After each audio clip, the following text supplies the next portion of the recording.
Avengers, Endgame. Bruce Banner snaps the gauntlet. Gamma radiation tears through him. His arm is destroyed. And here's what you probably never stop to ask. Why didn't it kill him? Not how did he survive? Why couldn't he die? Because in Marvel, immortality isn't one thing. It's a spectrum. Some versions are gifts, some are curses, and at least one was handed out by a jealous alien who couldn't handle being rejected by death herself. You think you know what immortality means? By the end of this, you won't. Wolverine. Logan first appeared in Incredible Hulk number 180, 1974, created by Roy Thomas, Len Wein, and John Romita Sr. He was supposed to be a one-off Canadian antagonist, but his healing factor changed everything. Here's what most people get wrong. The healing factor wasn't designed to make him immortal. It existed because his claws tear through his own hands every time they extend. He needed to heal from himself before he could fight anyone else. But over decades, that healing factor scaled. He's regenerated from a skeleton, survived nuclear blasts, and in Wolverine: The End, published in 2004, Logan outlives the entire Marvel universe. Every hero, every planet, he wanders alone for centuries before finally dying. That's not a superpower, that's a sentence. Everyone Logan has ever loved, he's watched age and die while he stays the same. He hides it, because acknowledging it means admitting the truth. He's not living longer, he's just losing people slower. Wolverine doesn't fear death, he fears the day he stops remembering everyone who already did. But Logan's healing has a ceiling. There's one man whose immortality doesn't, because his was a punishment from the most jealous being in the universe: Deadpool. This is where Marvel gets genuinely weird and genuinely tragic. Wade Wilson's healing factor came from Weapon X, derived from Wolverine's mutation, grafted onto a man dying of cancer. The cancer didn't stop. The healing didn't stop. That's why his skin looks the way it does. But the healing factor alone doesn't make Deadpool immortal. A curse from Thanos does. In Deadpool number 64, 1997, Frank Thierry's Funeral for a Freak arc, both Thanos and Deadpool fell in love with the same woman. Death. Not a concept, a cosmic entity. Death chose Wade, not the Titan, the scarred mercenary with the jokes. So Thanos cursed Deadpool with eternal life, ensuring he could never die and never be with the woman he loved. Deadpool's immortality isn't a superpower, it's a restraining order written in cosmic law. The jokes, the chaos, that's not confidence, that's a man screaming into a void he can never enter. Deadpool isn't immortal because he can't be killed. He's immortal because someone made sure he'd suffer forever. Jealousy is one kind of prison. Dependency is another. The Asgardians.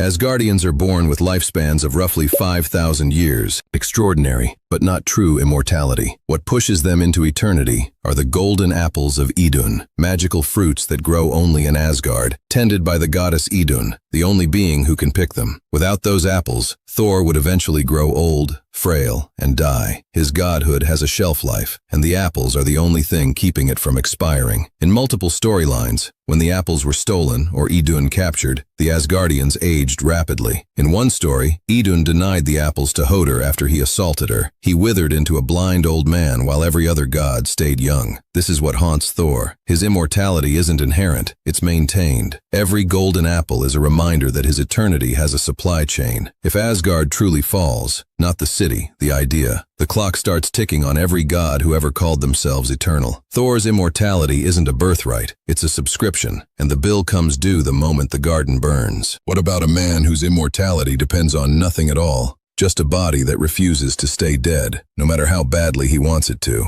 Mr. Immortal. This is the form of immortality Marvel almost never talks about. Craig Hollis first appeared in West Coast Avengers number 46, July 1989, created by John Byrne. He leads the Great Lakes Avengers, a team so obscure most fans have never heard of them. But Craig's power is the most absolute version of immortality in Marvel's history. He cannot die. Gunshot, explosion, old age, nothing works. He dies, shuts down, and minutes later wakes up. Craig is classified as Homo Supreme, the next evolutionary step beyond mutant. According to Marvel's timelines, he's destined to be the last living being in the universe. He will watch every star burn out, every civilization fall, then stand alone in the dark for billions of years. Craig has tried to end his own life more times than any character in Marvel, not out of despair, but anticipation. He knows what's coming. Every death is a rehearsal for the loneliness at the end of time. Mr. Immortal's power isn't that he can't die, it's that he has to live through everything. Craig will outlive the universe, but there's one more form of immortality that might be worse, because it kills you first, then brings you back. Every night, the Immortal Hulk. This rewrites everything you thought you knew about Bruce Banner. In Immortal Hulk #1, June 2018, writer Al Ewing launched a 50-issue horror series built on one question: what if the Hulk is literally immortal? You can kill Bruce Banner, put him in the ground, and when the sun goes down, the Hulk claws his way back out. Gamma radiation in Marvel isn't just science. It's connected to the Green Door, a metaphysical gateway tied to the one below all. Every gamma-mutated being who dies passes through that door. The Hulk always comes back. Banner was shot in the head, died. Night fell. The Hulk stood up and walked out of the morgue. This isn't regeneration. This is resurrection on a cosmic loop. Remember that snap in Endgame? Even if every cell in Banner's body had died, night would have fallen, and the Hulk would have pulled him back. Every hero gets to choose to die for the mission. Banner's the only one told he doesn't get that choice. He hides it because if the Avengers understood the Hulk cannot end, they'd see Bruce not as a teammate, but as a containment problem. Bruce Banner can die. He just can't stay dead. And there's no version of that sentence that isn't a horror story. Every one of them is immortal. The Phoenix Force and Jean Grey. Jean Grey first appeared in X-Men #1, September 1963, created by Stan Lee and Jack Kirby. She was a telepath. Powerful, sure,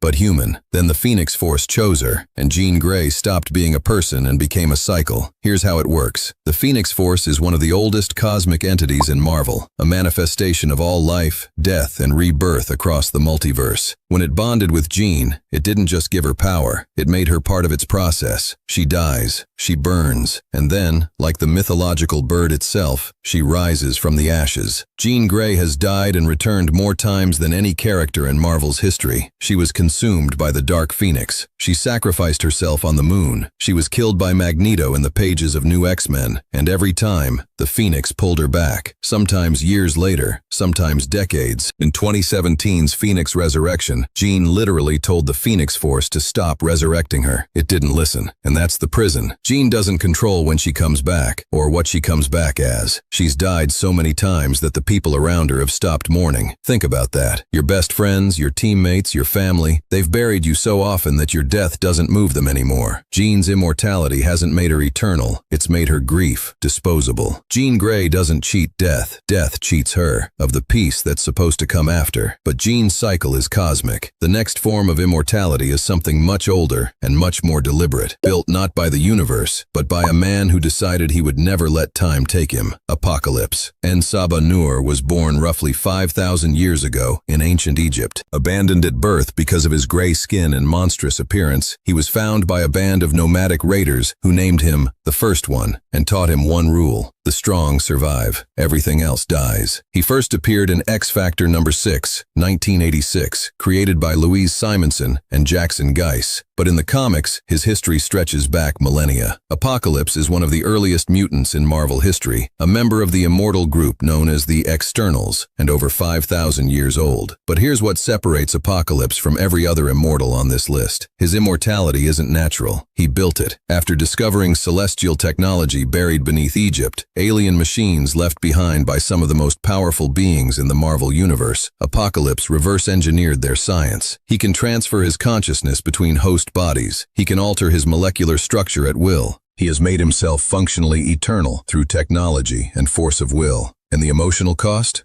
Apocalypse has lived so long that he's lost the ability to see other people as people. 5,000 years of watching civilizations rise and collapse has turned empathy into a weakness he can't afford. He doesn't hide his immortality. He weaponizes it. He looks at every living being on Earth the way you'd look at a sandcastle at high tide. Temporary, fragile, already gone. Apocalypse isn't trapped by his immortality. He's been hollowed out by it. 5,000 years, and there's nothing left inside him except the philosophy that kept him alive. The strong survive, but what's left of them when they do? Apocalypse chose his immortality. The next person on this list didn't get a choice at all. He just shook the wrong hand. Ghost Rider Johnny Blaze first appeared in Marvel Spotlight #5, August 1972. Created by Gary Friedrich and Mike Plug. He was a motorcycle stuntman. That's it. No powers, no mutations, no cosmic heritage. Just a kid who loved his family and loved to ride. Then his surrogate father, Crash Simpson,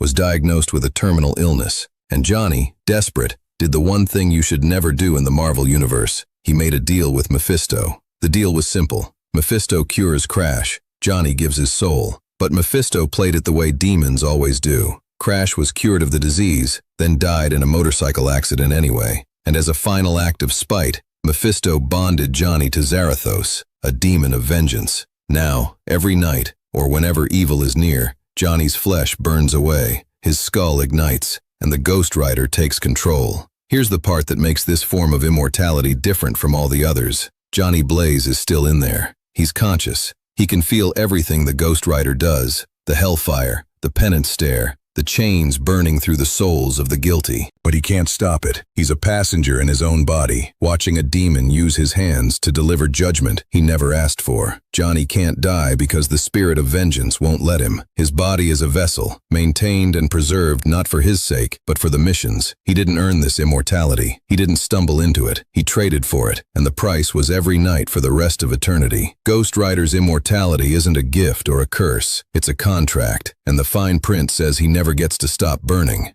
And every one of them is trapped. Logan by memory, Wade by a cosmic grudge, Thor by dependence on a fruit he didn't grow, Craig Hollis by the silence waiting at the end of time, and Banner by a door he never opened, but can never close. They don't talk about it, because the moment you say you can't die, the people around you stop treating you like someone worth saving. For heroes built on sacrifice, that's worse than any death could ever be. Immortality in Marvel isn't power, it's weight, and every one of them carries it alone. Here's what keeps me up at night. Logan remembers everyone he's lost. Wade can never reach the one he loves. Thor's eternity depends on a fruit he can't grow. Bruce Banner dies every single night, and Craig Hollis will outlive the universe itself. So tell me, which one of them is actually alive? That's not a rhetorical question. I genuinely don't know. Drop it in the comments, and if you think I missed a form of immortality, let me know. There's a good chance it's hiding something even worse.